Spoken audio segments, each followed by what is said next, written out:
ಬೆಂಗಳೂರಿನಲ್ಲಿ ಫುಟ್ಪಾತ್ ವ್ಯಾಪಾರಿಗಳಿಗೆ big shock ಆಗಿದೆ. ಫುಟ್ಪಾತ್ ಒತ್ತುವರಿ ತೆರವಿನಿಂದ ವ್ಯಾಪಾರಿಗಳು ಪಾಪ ಕಣ್ಣೀರಿಡುವಂತ ಪರಿಸ್ಥಿತಿ ನಿರ್ಮಾಣ ಆಗಿರೋದು. ನಾವು ನಾಳೆಯಿಂದ ಬದುಕೋದು ಹೆಂಗೆ ಸ್ವಾಮಿ ಅಂತ ಗೋಳಾಡ್ತಾ ಇದ್ದಾರೆ ಪಾಪ ಫುಟ್ಪಾತ್ ವ್ಯಾಪಾರಿಗಳು.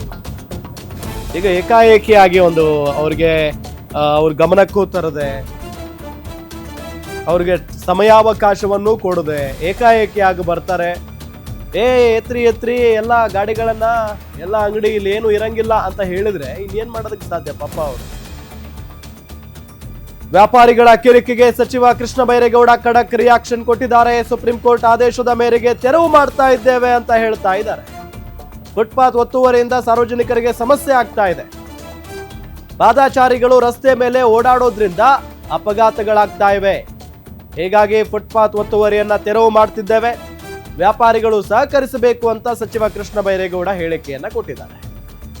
ಎಕ್ಸಾಕ್ಟ್ಲಿ ಅದರಲ್ಲಿ ಏನ್ ತಪ್ಪಿಲ್ಲ. ಬಟ್ ಹೌದು, ಸುಪ್ರೀಂ ಕೋರ್ಟ್ ಆದೇಶ ಹೊರಡಿಸಿದೆ ಅಂದ ತಕ್ಷಣ ಅವ್ರಿಗೆ ಹೇಳಬೇಕು, ಅವರ ಗಮನಕ್ಕೆ ತರಬೇಕು. ಎಷ್ಟು ದಿನಗಳ ಕಾಲ ನಿಮಗೆ ಅವಕಾಶ ಇರುತ್ತೆ, ಅಷ್ಟರಲ್ಲಿ ನೀವು ಅಂಗಡಿ ಮುಂಗಟ್ಟುಗಳನ್ನ ಖಾಲಿ ಮಾಡ್ಕೊಂಡು ಹೋಗ್ಬೇಕು, ಬೇರೆ ಕಡೆಗೆ ಹೋಗ್ಬಹುದು ಅಂತ ಹೇಳಿ ಅವಕಾಶ ಕೊಟ್ರೆ ಅವ್ರು ಏನೋ ಒಂದು ವ್ಯವಸ್ಥೆಯನ್ನ ಮಾಡ್ಕೊಳ್ತಾ ಇದ್ರು. ಈಗ ಏಕಾಏಕಿಯಾಗಿ ಬಂದು ಒತ್ತುವರಿ ತೆರವು ಕಾರ್ಯಾಚರಣೆ ಮಾಡೋದಕ್ಕೆ ಶುರು ಮಾಡಿದ್ರೆ ಎಲ್ಲಿ ಹೋಗ್ಬೇಕು ಅವ್ರು ಎಲ್ಲ ಕಟ್ಕೊಂಡು? ಅದು ಅವ್ರು ಮಾಡ್ತಾ ಇರುವಂತ ಪ್ರಶ್ನೆ. ನೋಡಿ ಅಲ್ಲಿ ಎಷ್ಟೊಂದು ಹೈ ಡ್ರಾಮಾ ನಡೀತಾ ಇದೆ. ಅವರು ಕಂಗಾಲ ಹೋಗ್ಬಿಟ್ಟಿದ್ದಾರೆ ವ್ಯಾಪಾರಸ್ಥರು ಪಾಪ.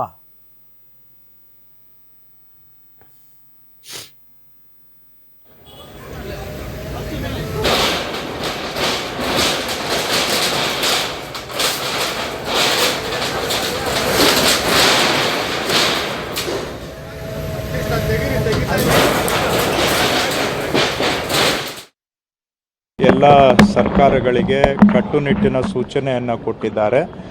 ಪಾದಾಚಾರಿ ಮಾರ್ಗದಲ್ಲಿ ಪಾದಾಚಾರಿಗಳು ಪೆಡೆಸ್ಟ್ರಿಯನ್ಸ್ ಫುಟ್ಪಾತಲ್ಲಿ ಓಡಾಡೋದು ದೇಶದ ನಾಗರಿಕರ ಮೂಲಭೂತ ಹಕ್ಕು, ಫಂಡಮೆಂಟಲ್ ರೈಟ್ ಅಂತ ಸುಪ್ರೀಂ ಕೋರ್ಟ್ನವರು ಆದೇಶ ಹೊರಡಿಸಿದ್ದಾರೆ. ಸುಪ್ರೀಂ ಕೋರ್ಟ್ ಆದೇಶದ ಪ್ರಕಾರ ಈಗ ದೇಶದ ಕಾನೂನು ಪಾದಾಚಾರಿ ಮಾರ್ಗಗಳಲ್ಲಿ ಫುಟ್ಪಾತ್ಗಳಲ್ಲಿ ಜನ ಓಡಾಡೋದಕ್ಕೆ ಅವಕಾಶ ಮಾಡಿಕೊಡ್ತಕ್ಕಂಥದ್ದು ದೇಶದ ಕಾನೂನಾಗಿದೆ. ಅದನ್ನು ಅನುಷ್ಠಾನ ಮಾಡಬೇಕು ಅಂತ ನಾವು ಎಲ್ಲ ಅಧಿಕಾರಿಗಳಿಗೆ ಸೂಚನೆ ಕೊಟ್ಟಿದ್ದೇವೆ. ಅದರ ಪ್ರಕಾರವಾಗಿ GBA ವ್ಯಾಪ್ತಿಯಲ್ಲಿ ಕಾರ್ಪೊರೇಷನ್ ಲಿಮಿಟಲ್ಲಿ ಕಮಿಷನರ್ ಅವರು, ಪೊಲೀಸ್ನವರು ಎಲ್ಲ ಅಧಿಕಾರಿಗಳು ಸೇರಿ ಈಗ ಇರುವ ಒಟ್ಟು ರಸ್ತೆಗಳ ಪೈಕಿ ನಮ್ಮ ಬೆಂಗಳೂರಲ್ಲಿ 14-15 ಸಾವಿರ ಕಿಲೋಮೀಟರ್ ರಸ್ತೆ ಇದೆ. ಅದರಲ್ಲಿ ಸದ್ಯಕ್ಕೆ ಒಂದು 2,000 ಕಿಲೋಮೀಟರ್ ಅಂದರೆ ಒಂದು ಲೆಸ್ ದೆನ್ 20%ಗಿಂತ ಕಡಿಮೆ, ಒಂದು 15% ರಸ್ತೆಗಳಲ್ಲಿ ಮಾತ್ರ.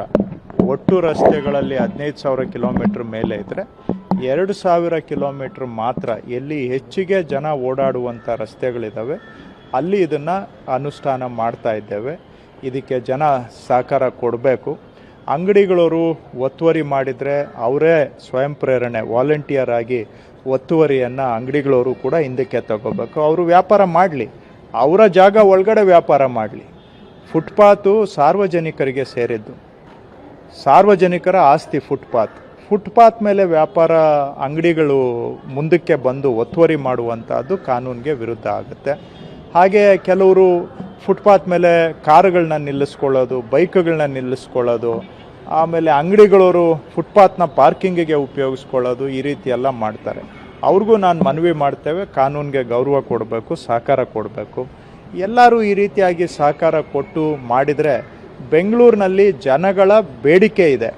ಫುಟ್ಪಾತ್ಗಳಲ್ಲಿ ಓಡಾಡೋದು ಕಷ್ಟ ಆಗ್ತಾ ಇದೆ. ಫುಟ್ಪಾತ್ ಓಡಾಡೋದಕ್ಕೆ ಅವಕಾಶ ಮಾಡಿಕೊಡ್ಬೇಕು ಅಂತ ಜನಗಳ ಬೇಡಿಕೆ ಇದೆ. ವರ್ಷದಲ್ಲಿ 300 ಜನ ಪಾದಾಚಾರಿಗಳು ಬೆಂಗಳೂರಿನಲ್ಲಿ ಆಕ್ಸಿಡೆಂಟ್ಗಳಲ್ಲಿ ಸಾಯ್ತಾ ಇದ್ದಾರೆ. ಯಾಕೆ ಅಂದರೆ ಫುಟ್ಪಾತಲ್ಲಿ ನಡೆಯೋಕ್ಕಾಗೋದಿಲ್ಲ ಅಂತ ರೋಡ್ ಮೇಲೆ ಬಂದು ರೋಡಲ್ಲಿ ಅವರು ಗಾಡಿಗಳು ಒಡೆದು ಸಾಯ್ತಾ ಇದ್ದಾರೆ. ಸೊ 300 ಜನ ಒಂದು ವರ್ಷಕ್ಕೆ ಸಾವನ್ನಪ್ತಾರೆ ಅಂದರೆ ಎಲ್ಲೋ ಒಂದು ಕಡೆ ನಮ್ಮೆಲ್ಲರದು, ಸರ್ಕಾರದ್ದು ಎಲ್ಲರದು ನೈತಿಕ ಜವಾಬ್ದಾರಿ ಇದೆ. ಈ ಸಾವು ನೋವುಗಳನ್ನು ತಪ್ಪಿಸ್ಬೇಕು. ವರ್ಷಕ್ಕೆ 300 ಜನ ಸಾಯ್ತಾ ಇದ್ದಾರೆ ಫುಟ್ಪಾತ್ಗಳಲ್ಲಿ ನಡೆಯೋಕ್ಕಾಗದೆ ರೋಡ್ಗೆ ಬಂದು. ಈ ರೀತಿ ಆಗ್ತಾ ಇದೆ. ಸೊ ಇಲ್ಲಿ ಜನಗಳ ಬೇಡಿಕೆ ಇದೆ, ಫುಟ್ಪಾತಲ್ಲಿ ಓಡಾಡೋದಕ್ಕೆ ನಮಗೆ ಅವಕಾಶ ಇರಬೇಕು ಅಂತ ಬೆಂಗಳೂರಿನ ಜನ ಡಿಮ್ಯಾಂಡ್ ಮಾಡ್ತಾ ಇದ್ದಾರೆ. ಅದಕ್ಕೆ ಎಲ್ಲರೂ ಸಹಕಾರ ಮಾಡಬೇಕು. ಜನಗಳ ಬೇಡಿಕೆ, ಸುಪ್ರೀಂ ಕೋರ್ಟ್ ಸೂಚನೆಯನ್ನು ಅನುಷ್ಠಾನ ಮಾಡುವಂಥ ಕೆಲಸ ಸರ್ಕಾರ ಮಾಡಿದೆ. ಎಲ್ಲ ಸರ್ಕಾರಗಳಿಗೆ ಕಟ್ಟುನಿಟ್ಟಿನ ಸೂಚನೆಯನ್ನು ಕೊಟ್ಟಿದ್ದಾರೆ. ಪಾದಾಚಾರಿ ಮಾರ್ಗದಲ್ಲಿ ಪಾದಾಚಾರಿಗಳು, ಪೆಡೆಸ್ಟ್ರಿಯನ್ಸ್, ಫುಟ್ಪಾತಲ್ಲಿ ಓಡಾಡೋದು ದೇಶದ ನಾಗರಿಕರ ಮೂಲಭೂತ ಹಕ್ಕು, ಫಂಡಮೆಂಟಲ್ ರೈಟ್ ಅಂತ ಸುಪ್ರೀಂ ಕೋರ್ಟ್ನವರು ಆದೇಶ ಹೊರಡಿಸಿದ್ದಾರೆ. ಸುಪ್ರೀಂ ಕೋರ್ಟ್ ಆದೇಶದ ಪ್ರಕಾರ ಈಗ ದೇಶದ ಕಾನೂನು ಪಾದಾಚಾರಿ ಮಾರ್ಗಗಳಲ್ಲಿ, ಫುಟ್ಪಾತ್ಗಳಲ್ಲಿ ಜನ ಓಡಾಡೋದಕ್ಕೆ ಅವಕಾಶ ಮಾಡಿಕೊಡ್ತಕ್ಕಂಥದ್ದು ದೇಶದ ಕಾನೂನಾಗಿದೆ. ಅದನ್ನು ಅನುಷ್ಠಾನ ಮಾಡಬೇಕು ಅಂತ ನಾವು ಎಲ್ಲ ಅಧಿಕಾರಿಗಳಿಗೆ ಸೂಚನೆ ಕೊಟ್ಟಿದ್ದೇವೆ. ಅದರ ಪ್ರಕಾರ